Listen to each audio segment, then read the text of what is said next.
আজকে আমি চলে এসেছি নতুন একটা শো নিয়ে, যার নাম বলবো কথা আসলে ব্যথা।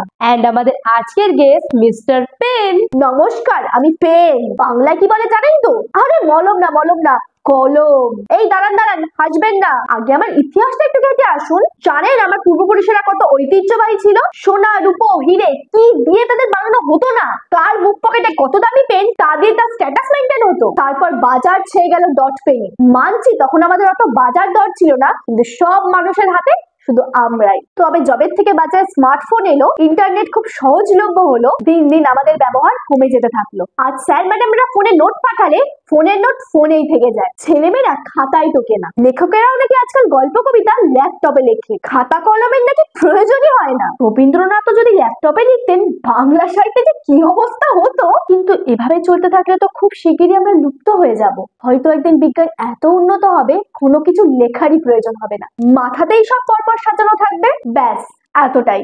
ধন্যবাদ। তাহলে এবার আপনারাই ঠিক করুন, কাগজ কলমকে বাঁচিয়ে রাখবেন নাকি টিকিট কেটে মিউজিয়ামে দেখতে যাবেন। সো আজকের মতো বিদায়।